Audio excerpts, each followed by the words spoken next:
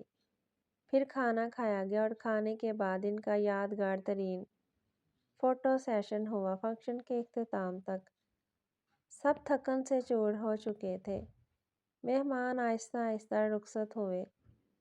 سب بڑے مین ڈور پر خاندان کے بزرگ ہستیوں کو رخصت کر رہے تھے۔ تاشو، مجھے برائڈل روم جانا ہے، مومی نے آہستہ سے جھک کر تاشو کے کان میں کہا۔ کیوں مونا، اب تو گھر جانے لگے ہیں تو خیریت نہیں؟ مجھے واش روم جانا ہے، فریش ہونا ہے۔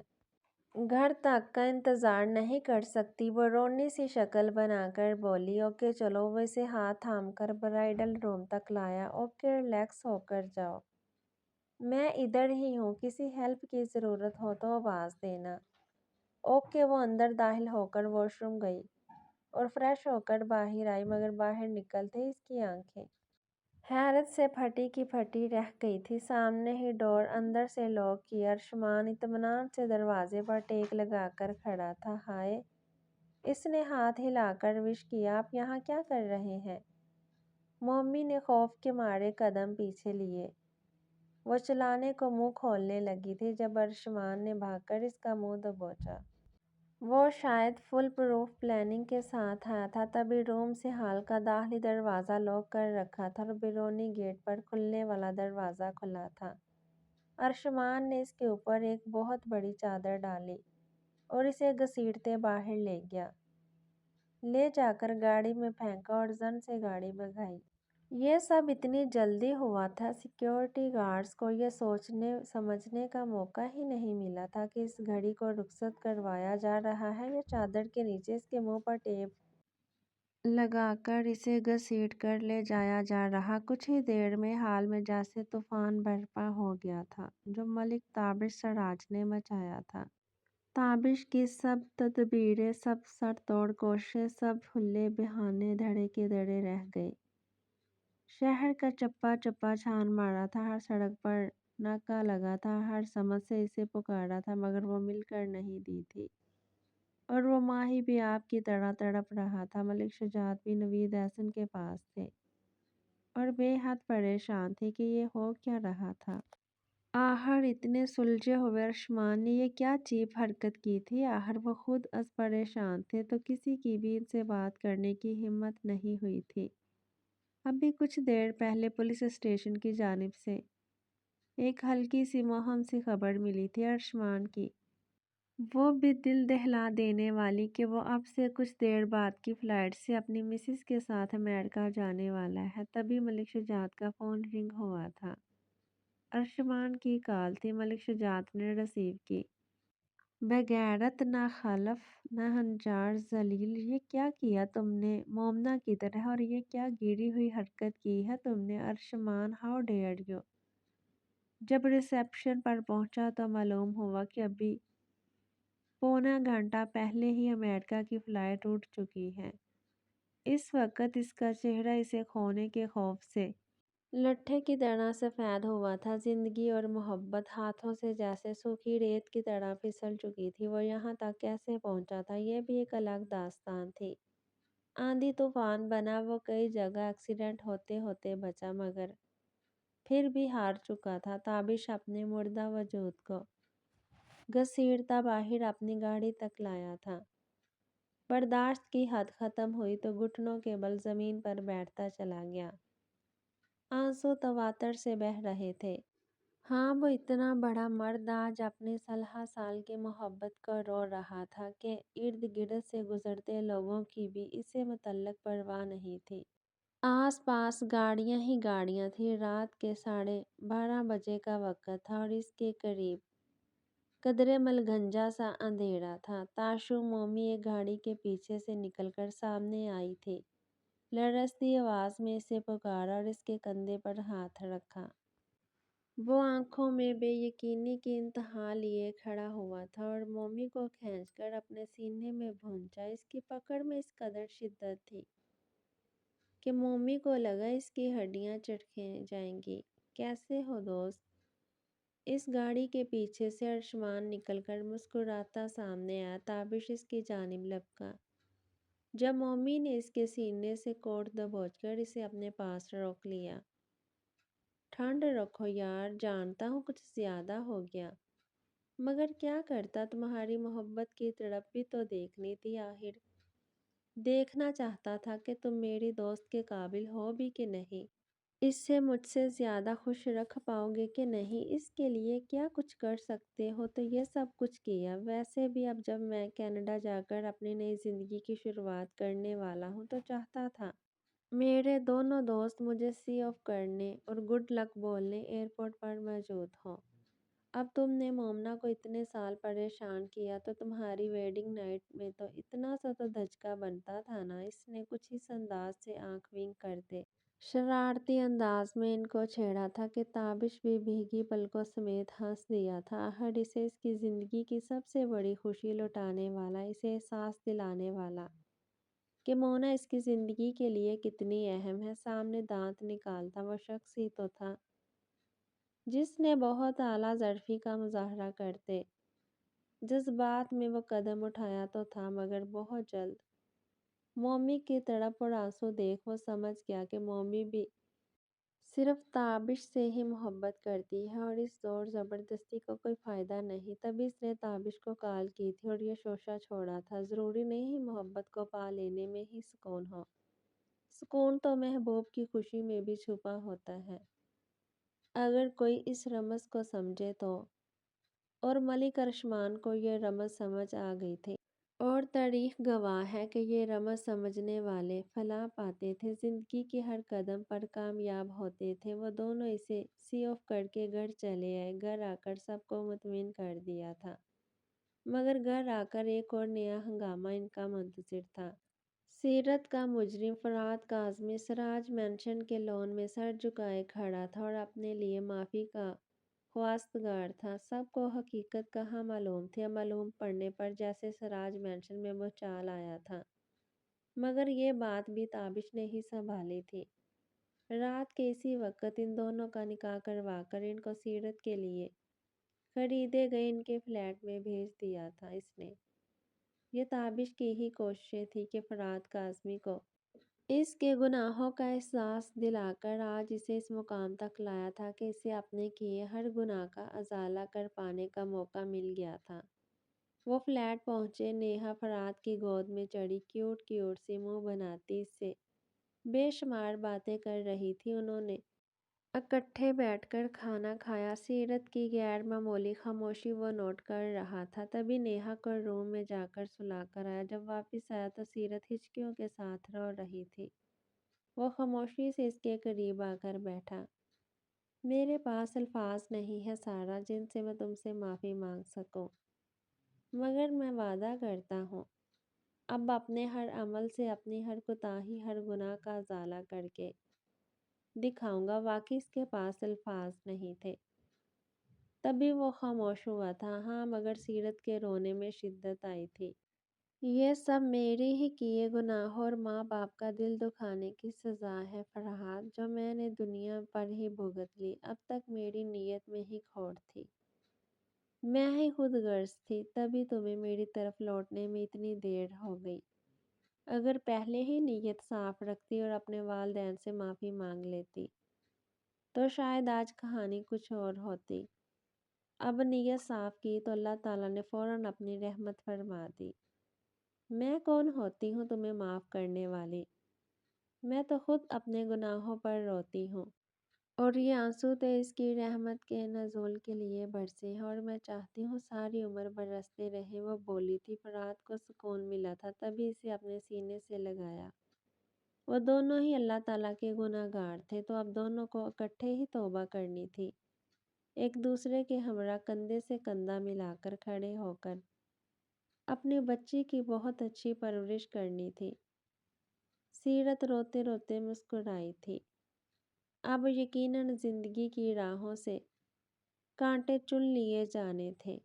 سیام کمرے میں داخل ہوا تو وہ مسحری چھوڑ چھاڑ ڈریسنگ کے سامنے کھڑی آئینے میں جانے کیا دیکھ کر سوں سوں کر رہی تھی۔ اسے بے حد حیرت ہوئی۔ ڈورلو کرتا اس کے قریب آیا تھا۔ اس کے ٹھیک پیچھے کھڑے ہو کر آئینے میں بغور اس کا عین ماتھے پر لشکارے مارتا مسئلہ دیکھا اور ایک سرد سیاہ بھری یقیناً یہ خوبصورت لمحات اور حسین رات اس کے کلموہے پمپل کی نظر ہونے والی تھی۔ کیا ہوا جان؟ خمار آلود لہجے میں پوچھا۔ ہونا کیا ہے سیام، یہ دیکھیں۔ یہ منحوس پمپل اتنی امپورٹنٹ پلوں میں کہاں سے نکل آیا؟ وہ منہ بسوڑتی بولی۔ سیام اس کی بات پر گہرا مسکرایا، اس کا بازو تھام کے ایک جھٹکے سے اس کا رخ اپنی جانب موڑا تھا۔ وہ جگنو ہو ستارہ ہو کہ پمپل تیرے چہرے پہ سبھی مہتاب سے ہے۔ اس نے مسکراتے شیر کو تقریباً شہید کر کے اسے چھیڑا تو وہ تلملائی۔ سیام پلیز۔ منہ بنایا۔ یہ تو مانتی ہو نا مسز کہ یہ پل کافی امپورٹنٹ ہے نا؟ اس کے بے تحاشا معنی خیز بوجھل لہجے کی سرگوشی نے عرفہ کے ہوش ٹھکانے لگائے تھے۔ تبھی اب اندازہ ہوا کہ وہ پمپل کے چکر میں کیا تول بیٹھی ہے۔ کب میں نے ایسا کب کہا؟ وہ صاف دامن بچانا چاہتی تھی، مگر سامنے بھی وہ سڑا بینگن تھا۔ نہیں، تم ابھی خود کنفیس کی یہ بات مکر نہیں سکتی نا؟ میں مکرنے دینے والا ہوں۔ تو جب پتہ ہے کہ یہ پل اتنے اسپیشل ہے میری جان، تو اسے ایک پمپل کے پیچھے پڑ کر کیوں سپوائل کر رہی ہو؟ اور یقین کرو جن کے ہونے نہ ہونے سے مجھے رتی برابر بھی فرق نہیں پڑتا۔ میرے لیے تم ہر حال میں میرے دل کی ملکہ ہو، بے تحاشا حسین اور خوبصورت، میری زندگی، میری لائف لائن۔ سمجھی، اور آج تو ملک صاحب کے دل پر بجلیاں ہی گرائی ہیں جن کا میں ابھی خراج وصول کروں گا تم سے۔ وہ اسے بازوؤں کے حصار میں قید کیے اس کے کانوں میں رس گھول رہا تھا، اور وہ خاموشی سے اسے سن کر مسکرا رہی تھی۔ آخر اس کے گلے میں بازوؤں کا ہار پہنایا۔ سچ میں سیام؟ وہ خوش ہوئی۔ نہیں، اب اگر تمہیں پمپل نکلا تو میں دوسری شادی کر لوں گا۔ سیام کے شوشے پر وہ جو مسکرا کر اس کی باتیں انجوائے کر رہی تھی، اب جھک کر زور سے اس کے کندھے پر دانت گاڑے تھے۔ آؤچ! جنگلی بلی، تمہارا تو علاج میں کرتا ہوں۔ سیام نے اسے بازوؤں میں بھرا۔ سیام، نو نو، مجھے چینج کرنا ہے۔ چھوڑے مجھے عرفا۔ یس یس، چینج کرنا کوئی بڑی بات نہیں، میں وہی ہیلپ کرنے لگا ہوں۔ وہ آنکھ ونک کرتا اسے پھولوں کے بیچ بیڈ پر لٹا کر بولا تو عرفا کا دل کیا ماتھا پیٹ لے، مگر اب تو اس سڑے بینگن کی سنگت اور قربت میں یوں ہی زندگی ہنستے ہنستے گزارنی تھی۔ شاداں و فرحاں، ایک بے حد خوشگوار زندگی۔ وہ مونا کو بازوؤں میں اٹھائے اپنے کمرے میں داخل ہوا تھا۔ دروازے پر ہی سے نیچے اتارا تھا۔ ڈور لاک کر تابش نے اسے اپنے سینے سے لگایا تھا۔ مومی نے بھی جھجکتے اس کے کندھوں پر اپنے بازو پھیلائے تھے، مگر جلد ہی اسے اپنے کندھے پر نرمی محسوس ہوئی تو وہ بری طرح کسمسائی۔ یوں بھی تابش نے جیسے اسے سینے میں بھونچ رکھا تھا۔ یوں لگا جیسے پسلیاں چٹک جائیں گی۔ تاشو، وہ گھٹی گھٹی آواز میں اتنا ہی بول پائی۔ مونا، میں بہت ڈر گیا تھا یار، وہ بھیگی بھاری آواز میں اس کے بالوں میں منہ دیے بولا۔ تو آپ ڈر گئے تھے تاشو؟ تو مجھے تو نہ ڈرائیں پلیز۔ بھرہان سی ہوئی، مگر اب وہ دیوانہ وار اسے چوم رہا تھا، اس کے پور پور پر اپنا شدت بھرا لمس چھوڑ رہا تھا۔ تاشو، مونا نے پھر اسے کندھوں سے دبوچ کر جھنجھوڑ کر ہوش دلانا چاہا۔ سالوں سے پل پل اس پل کا انتظار کیا میں نے مونا۔ تم دور چلی جاتی تو میں مر جاتا، اب میری برسوں کی ریاضت دول ہو جاتی۔ اس کے ماتھے سے ماتھا ٹکا کر اس نے ایک جذب کے عالم میں کہا تھا۔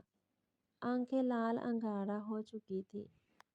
اس کی خراب ہوئی حالت تو وہ ایئرپورٹ پر دیکھ ہی چکی تھی، مگر اب تو میں آپ کے ساتھ ہوں، آپ کے پاس۔ مومی نے اپنے نرم ہاتھوں سے ان خوبصورت آنکھوں کی نمی اپنے پوروں میں جذب کی اور نرمی سے وہ چہرہ تھاما۔ پھر اپنے ہونے کا ثبوت دو میگی جان، وہ اس کی ناک سے اپنی ناک رب کرتا بولا تھا۔ مومی نے لرزتے جھجکتے اس کے ماتھے پر لب رکھے، پھر دونوں آنکھوں کو چوما۔ وہ آنکھیں بند کیے ان ہونٹوں کی نرمی اپنی روح میں اترتی محسوس کیے گیا۔ حلق میں کانٹے سے آگے دونوں ہاتھوں سے اس کی گردن تھام کر اپنے ہونٹ اس کے نرم ہونٹوں پر رکھے اور اپنے جلتے دل و جاں کو اس مہکتے جام سے سیراب کرنے لگا۔ کافی دیر بعد وہ خود کو سیراب کر کے پیچھے ہٹا تھا۔ وہ اس کی باہوں میں لرز رہی تھی اور لمبے لمبے سانس بھر کر اپنا سانس ہموار کرنے کی کوشش کر رہی تھی۔ جانتی ہو آج تم کتنی خوبصورت لگ رہی ہو، آخر اسے خیال آ ہی گیا۔ تب اس کا دلکش سراپا نگاہوں میں بھر کر کہا، آپ نے تو بتایا ہی نہیں مجھے۔ وہ منہ بنا کر بولی، نیک نیستیں ہمیشہ مراد پاتی ہیں، جیسے اسے بھی صدیوں سے اسی بات کا انتظار ہو کہ ان روحوں کا پاک ملن ہو، اور کب چاند اور یہ آسمان ان خوبصورت دلوں کے ملن کا گواہ بن جائیں۔